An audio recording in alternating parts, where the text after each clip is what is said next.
Hey, what's up everybody? Too Tall Toby here, and welcome to today's Onshape tutorial, where I'm going to show you the step-by-step process of creating a dodecahedron in Onshape.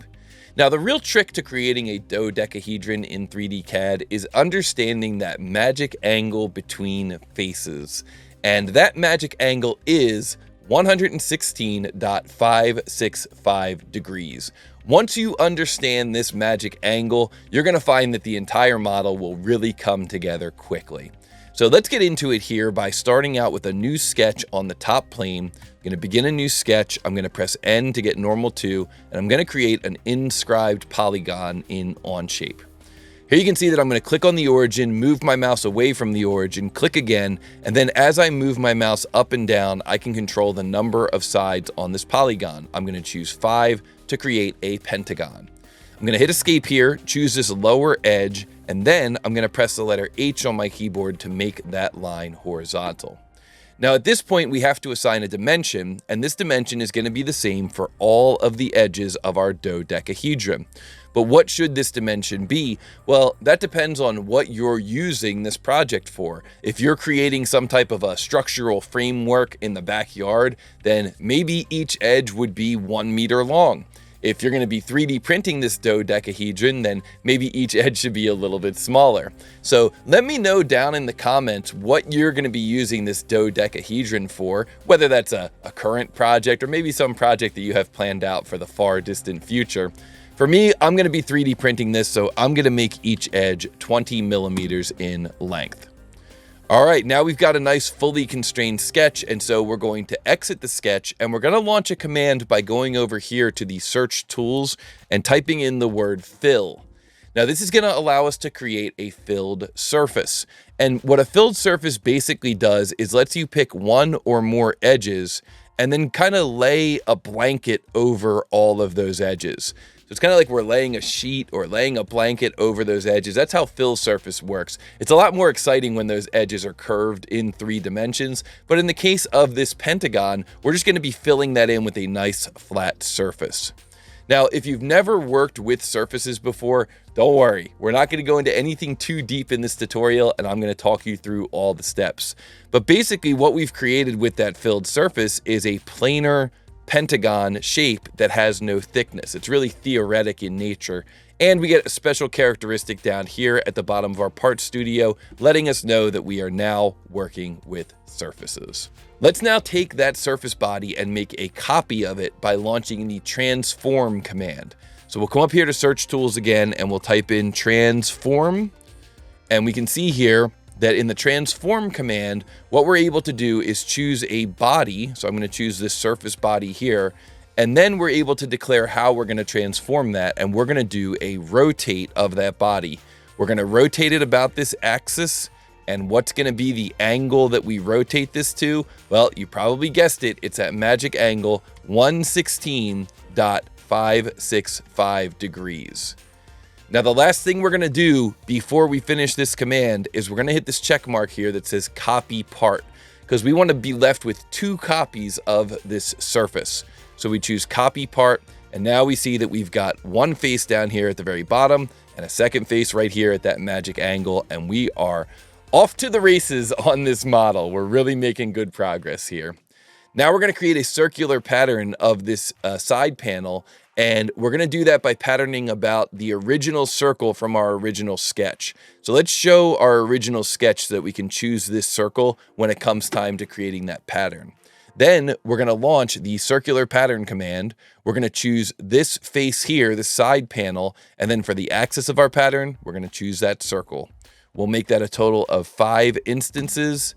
And there we go. We have created all of those panels running around the bottom of the part. 1, 2, 3, 4, 5, 6 faces, all with the same angle between them, all with the same length for each edge. We basically have half of a dodecahedron now. So let's combine all of these faces together, all these surfaces together, and we're going to do that by searching our tools for the command Boolean. So I'll type B-O-O-L, Boolean, and I'm going to choose these 1, 2, 3, 4, 5, 6 panels and combine those 6 panels together. So we hit the check mark here, and now we're left with this one single surface. Now we're going to do a mirror of that surface. So we choose the mirror command, we choose to mirror this surface, and then for our mirror plane, let's choose the top plane of our model. So here you can see we choose the top plane and we're getting an exact mirror of this upper section of 6 faces down below, leaving us with 12 faces. And we are almost done with this thing. Now we're going to do another transform because we need this to be rotated basically 1/2 click. We need it to be halfway between the orientation of that upper section of our model. So we're going to go over here to search tools. Now the cool thing about search tools is that it does remember the recent commands that you've accessed. So I can just choose transform here. And I'm going to transform this lower region. So I'll just choose anywhere on this lower surface. I'm going to choose to rotate. I'm going to choose to rotate about this circle here, the same circle that we used for our circular pattern. Now that rotation angle is going to be 360 divided by 5 divided by 2. And once I do that and press enter, I should leave myself with a version of that lower section that's just kind of halfway between the 2 peaks in the upper section. And that's what we want, a half of a click or 1/2 of that pattern rotation value. So 360 divided by 5 divided by 2, we hit the green check mark. And now, once again, in our search tools, in our history, we're going to do a transform. And this time we're going to say that we want to take this entire lower body and we want to transform that using the translate by line option. Click down here in the box that says lines or points.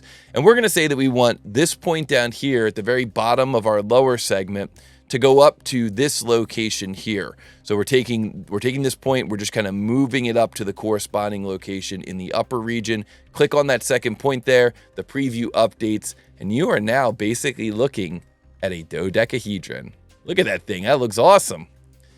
But we do have one little problem with this dodecahedron, and that is that if we right mouse button here on the top plane and go into a section view, we take our section view through, we see this is all still surface geometry. This is all still theoretic. It has no thickness, it has no mass. So it's just theoretic geometry. So what can we do with this theoretic geometry? I'm going to cancel that section view, and I'm going to go over here and search the tools for a command called Enclose. Enclose. And what Enclose lets us do is it lets us pick these surfaces, and if you pick them from the graphics area, you have to pick them one at a time, so you're going to have to pick all 12. So instead what I suggest you do is come over here and choose these surfaces from the tree. But once Onshape sees that all of the selections that we've made are watertight or create a watertight region, what the Enclose tool does is it automatically grabs all of those surfaces, knits them together, and fills in the inside with solid geometry. And so now once we hit the green check mark and we then do a right mouse button on this top plane, we can go into section view, we can grab this arrow here, drag it up through, and that's what we wanted. We wanted to create a nice solid result there for our dodecahedron. And there we go, we are left with a nice solid dodecahedron in Onshape.